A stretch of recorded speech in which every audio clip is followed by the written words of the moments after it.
Welcome to Flawless Shoe Reviews. Today we're comparing the Asics GT-2000 version 14 with the Asics Gel-Kayano 32. Now there's 5 distinct differences between these popular stability shoes. I'm going to break these down so you have a better idea of which one is right for you. Now they can be both used as lifestyle shoes or for running, and I'll touch on both at the end of the video, but first let's talk about the differences. So in the midsole, in the GT-2000 version 14, we've got the brand new FF Blast Max cushioning, which is similar cushioning to what we see in the Nova Blast 5 and the Asics Glide Ride Max. So it's a very bouncy, responsive cushioning that replaced the FF Blast Plus cushioning in version 13 of this shoe. In contrast to that, in the Gel-Kayano 32, we've got the FF Blast Plus Eco cushioning, which is a much plusher cushioning, so you sink into it a lot more. It's a lot more cloud-like, a lot more of a luxurious feel, a lot less focused on the responsiveness that we see in the FF Blast Max cushioning.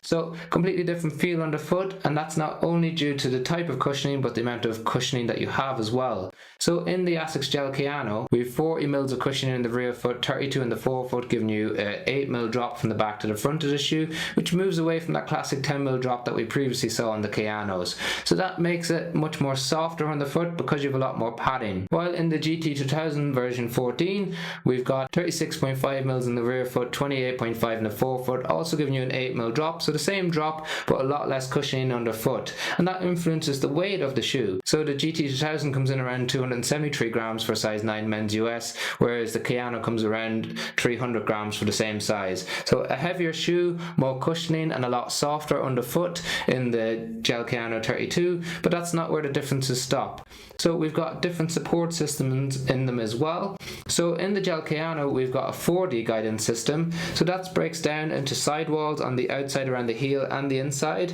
so they come up, cradle your ankle to try and give you extra elements of support. We've got a broad base of support, which increases the contact that you have with the ground. Some sole flare in the forefoot, and that's where the sole comes out wider than where your foot sits in the shoe, adding extra elements of stability. And finally, we've got an arch support underneath the medial arch of the foot, so that's direct pressure that pushes up into the arch. So those of you who like that stability feature, you'll really enjoy what you feel in the Gel-Kayano 32. In contrast to that, we've got a 3D guidance system rather than the 4D guidance system in the GT-2000 version 14. So we have the sidewalls on the inside and the outside. We also have the broad base support and the sole flare, but we don't have that classic arch support in the GT-2000. So those of you who don't enjoy having direct pressure under the arch of your foot but want some stability methods to feel nice and centered in the shoe, you might prefer the GT-2000 overall.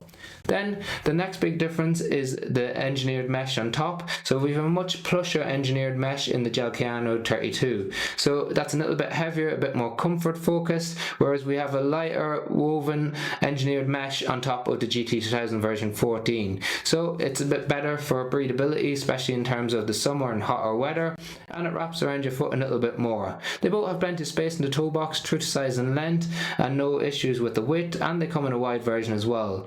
The tongues are very similar in terms of being quite thin and gusseted, so they're stitched in to help keep out any debris, but they are different in the heel collar. So you can see we've got a lot more padding around the heel collar of the Gel-Kayano 32 with an external pull-on tab. We've got ample padding in the GT-2000 as well, but it's not as padded as what we see in the Gel-Kayano 32. So overall, we've got two excellent shoes. If you want to use them for lifestyle use, they're really comfortable, they provide elements of stability, and you got plenty of cushioning for day-to-day use or for standing for long periods of time. When it comes to stability, we've got more of a moderate to maximum stability shoe with some direct arch support in the Gel-Kayano 32. We've got mild to moderate stability in the GT-2000 version 14 that helps to keep you nice and centered in the shoe without giving you some direct support under the arch of your foot. Then when it comes to performance and running, both of them are excellent shoes for those easy miles, recovery runs, longer distance runs. If you're looking for some more performance focused workouts, so some up-tempo workouts, some fartlek workouts, some race pace marathon workouts, then the GT-2014 is your option. It provides mild to moderate stability while still giving you that responsiveness and that kick that you need to do those faster workouts. So they're two excellent shoes overall. However, if you've got any questions on them, drop them in the comment section below and I'll get back to you. We've got links to the shoes in the description. Purchasing through the links helps fund our channel without affecting the price that you pay. Otherwise, if you found the video helpful or interesting, just like and share and subscribing does make a massive difference. Thank you very much for watching.